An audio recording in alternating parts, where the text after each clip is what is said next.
I just posted a video about how to obtain free USGS maps straight from the source through the internet. See the link at the bottom here to show how to do that.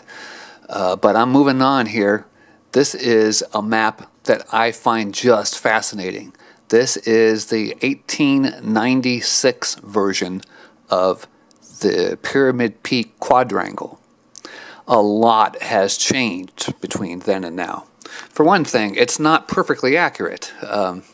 You can see areas where they did go out and surveyed everything, but they didn't, fly over the mountains to verify what they had surveyed, obviously, in 1896. For example, just one example here, right here, I'm pointing at, see the mouse here? I'm pointing at Sylvia Lake. And right over here is Lyons Lake. But there is not even a lake basin there. There's not a flat zone, nothing. Nobody went up there to verify if there was a lake or not, and someone just assumed, well, I guess there's a creek that runs all the way down there and meets with this creek. There's inaccuracies like that all over the map here. But what I find interesting is, well, everything. Let's look at the roads first. There is a road going over Echo Summit here. The road is pretty much where it is today.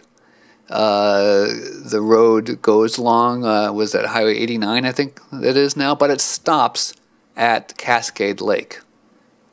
It actually goes all the way in here. That's just a trail now, this area next to Cascade Lake. The area around Emerald Bay and up through Meeks Bay has not yet seen a road. You can see there's just a trail going around Emerald Bay.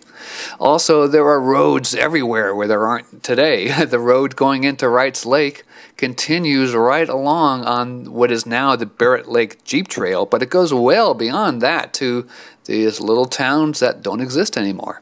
There are little towns that don't exist anymore. Wilson, that's not even on the map anymore. Some older maps will show a site of Lyon and the site of Forney, but that's about it. Trails, there are not many trails at all. You'll see there's no trail coming out of Emerald Bay. There is no trail going over Dix Pass.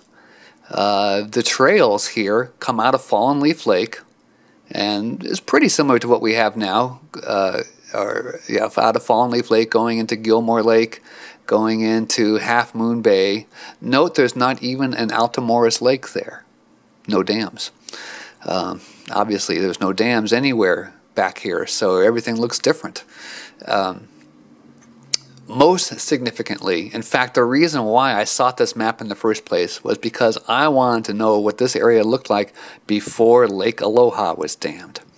This is it here, the Devil's Basin. I want pictures of the Devil's Basin. What I've read is that everywhere that they went in to do work here, to build dams, to survey, they took pictures. Somewhere there are pictures of the Devil's Basin way back when, and I want to see it. I've never liked Lake Aloha because it's a shallow lake, and when it gets late in summertime when I do most of my backpacking, it looks kind of like a big mud puddle. I would like to see what it looked like back then. Just fascinating. Other trails in the area, there are not many. Echo Lakes just goes around Echo Lakes. Interestingly, there's a road that goes into Wrights Lake, but there are no trails going out of Wrights Lake whatsoever. It's a different time here. Anyway, I have spent hours and hours and hours gazing upon this map, looking how Wrights Lake used to be two lakes, Wrights Lakes, things like that. Lake Aloha used to be one big lake and lots of little lakes filling this basin. The Velma Lake area, so totally different. Lower Velma Lake is much smaller. Upper Velma Lakes used to be a string of 3 lakes. Isn't that interesting? Or I find it interesting.